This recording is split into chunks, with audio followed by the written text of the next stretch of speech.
हमारे सरकार ने तो भैया LIC बेच दिया, हमारे सरकार ने रेलवे बेच दी, हमारे सरकार ने हवाई यात्रा बेच दिया, और हमारे सरकार ने कुल मिला के 1052 कंपनियां बेच दी है। सरकारी 1052 कंपनी बेच दिया।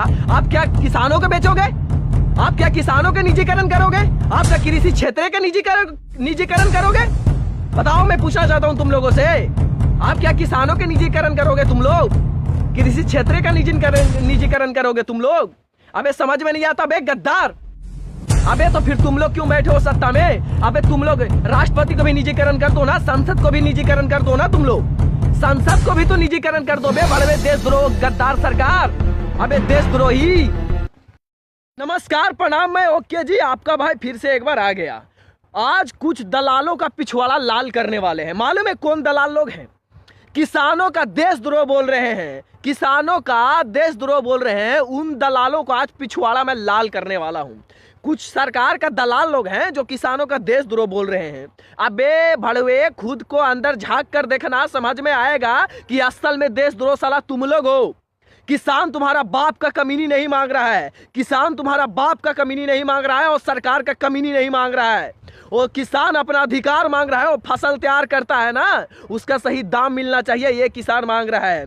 ये जो तीनों बिल जो सरकार लाए हैं, ये बिल आपस चाहिए, ये किसान मांग कर रहा है। तुम्हारे बाप का कमीनी मांग नहीं कर रहा है। मालूम है बियर फैक्ट्री का मालिक, मालूम है बियर फैक्ट्री का मालिक जो होता है ना, 5,000 करोड़ का बैंक से लोन ले लेता है और चुका नहीं पाता है तो हाथ खड़ा कर देता है कि मैं नहीं चुका सकता। उसको कोई कुछ नहीं पूछता है, उसको कोई कुछ नहीं पूछता है। मगर हमारा किसान जब 7,000 बैंक से लोन ले लेता है ना, तो उसको मजबूरन आत्महत्या करना पड़ता है। अरे शर्म करो इस देश के गद्दार लोग जो किसानों का देशद्रोह कहते हो। 7,000 का लोन लेने वाला बैंक से आत्महत्या कर लेता है, और शराब का फैक्ट्री चलाने वाले गद्दार लोग 5-5 हजार करोड़ का लोन लेके बैंक से खुलम खुली घूमता है, और तुम लोगों का शर्म नहीं आता है बे?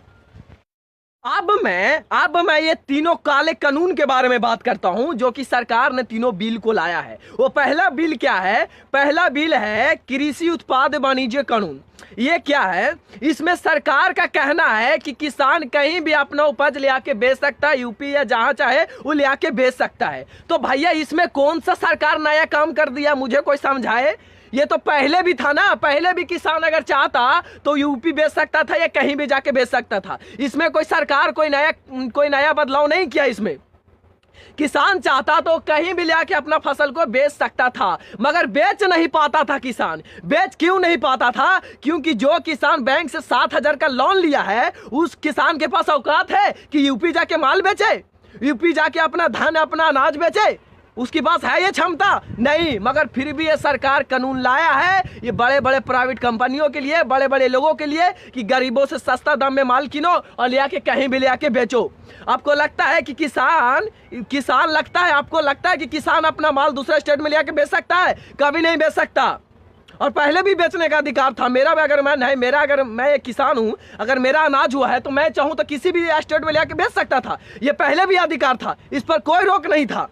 मगर इस सरकार ने लाके और ज्यादा से ज्यादा ये प्राइवेट लोगों को, बड़े बड़े लोगों को छूट दे दिया है कि किसानों से सस्ता दाम में माल किनेंगे और ले आके दूसरे स्टेट में जहां हाईएस्ट रेट है वहां ले आकर इन लोग बेचेंगे, वो काम करेंगे। तो इस कानून में कोई सरकार कोई बड़ा बदलाव नहीं किया और कोई बड़ा काम भी नहीं किया है। अब दूसरे कानून के बारे में बात करते हैं, और ये सरकार का दूसरा कानून है जिस कानून का नाम है कॉन्ट्रैक्ट फार्मिंग। आप इसको थोड़ा बढ़िया से समझिएगा। यही कानून जो है जो सबसे ज्यादा किसानों के साथ अत्याचारी हो सकता है आने वाला समय में। कॉन्ट्रैक्ट फार्मिंग, सरकार को कहना है कि किसान चाहे तो प्राइवेट कंपनी के साथ कॉन्ट्रैक्ट फार्मिंग कर सकता है, और पहले ही चाहे तो वो प्राइवेट कंपनी है वो दाम बता देगा कि हम इस तरीका से आपको फसल के किनेंगे। उसी तरीका से अगर मान लीजिए कि किसान ने पहले ही बॉन्ड भर दिया, ठीक है, तो जब भी प्राइवेट कंपनी अगर किसी क्षेत्र में आता है तो क्या करता है, आप पहले ध्यान से समझिएगा। किसी क्षेत्र में अगर प्राइवेट कंपनी आकर काम करता है तो सबसे ज्यादा प्राइवेट कंपनी फायदा देने का काम करता है। अब क्या करेगा? मान लीजिए कि एमएसपी सरकार ने दाम तय किया है, मतलब मंडी में दाम चल रहा है, सरकारी मंडी में दाम चल रहा है 1900 रुपये प्रति क्विंटल चावल।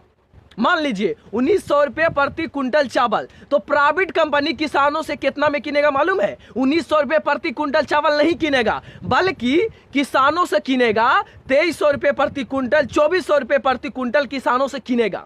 आप कहेंगे भैया इसमें समस्या क्या है, इसमें तो बहुत बढ़िया है। तो हाँ, यहाँ पर ही 1-2 साल के लिए बढ़िया है, मगर आने वाला समय में क्या नुकसान होगा आप इसको सोचिए थोड़ा।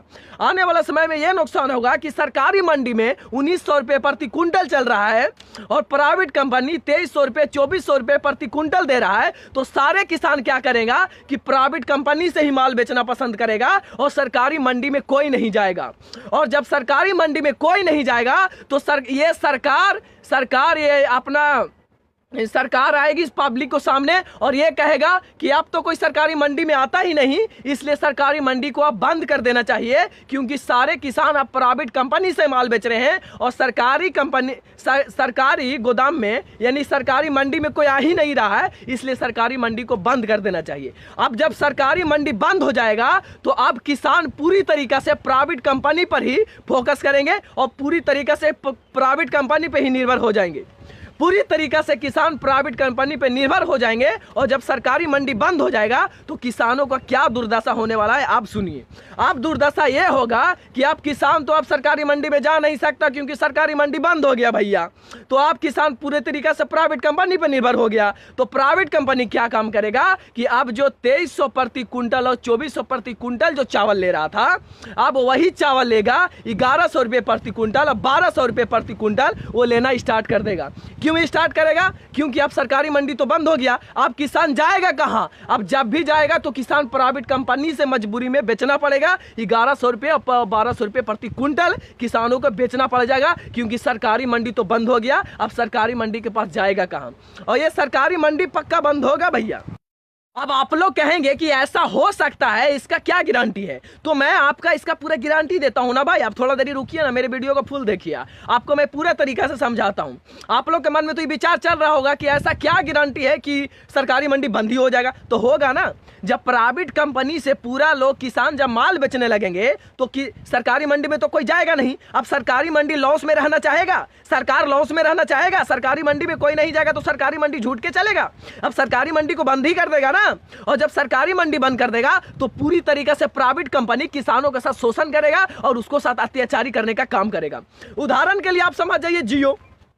उस समय एयरटेल और आइडिया बहुत फेमस था मार्केट में, मगर जियो ने आया तो जियो ने अपना मार्केट जमाने के लिए क्या किया कि सबको इंटरनेट फ्री भैया, कॉलिंग फ्री, हर एक चीज दिया। अब सारे लोग लाइन में खड़ा हो के पूरा जियो का सिम लिए, और जब जियो के सिम पूरा इंडिया के लोग यूज करने लगे, जब जियो के सिम पूरा इंडिया के लोग यूज करने लगे और एयरटेल और आइडिया पूरा उन नीचे आ गए, तो इन्होंने क्या किया कि अपना रेट बढ़ा दिया, अपना रिचार्ज का देखिए आज रेट कितना हाईएस्ट कर दिया है। इसी तरीका से काम ये प्राइवेट कंपनी किसानों के साथ करेगा। जब तक सरकारी मंडी है तब तक अच्छा भाव देगा, और जब सरकारी मंडी बंद हो जाएगा तब तक लूटना स्टार्ट कर देगा। आप अमेजोन से भी अमेजोन के भी माध्यम से आप समझ सकते हैं। जब अमेजोन हमारे शुरू में मार्केट में आया था अमेजोन, तो अमेजोन ने भी इसी तरीका से काम किया था, किसी को फ्री डिलीवरी देता था, कम पैसा में डिलीवरी करवा देता था। मगर आज अमेजोन पूरे मार्केट में जब फेमस हो गया है तो देखिए किस तरीका से लूट और पखंड कर रहा है। ये जिस तरीका से आज BSNL के हमारे देश में हाल हुआ है ना, उसी तरीका से हमारे देश में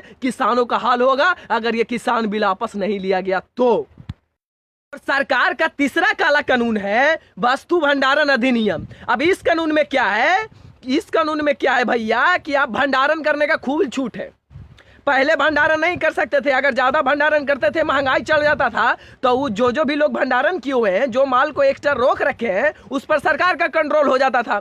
अब इस पे सरकार का कंट्रोल नहीं है। अगर कोई प्रकृति आपदा आता है या कोई बड़ा युद्ध होता है तब सरकार इस पे कंट्रोल कर सकता है, मगर ऐसे कंट्रोल अब सरकार नहीं करेगा।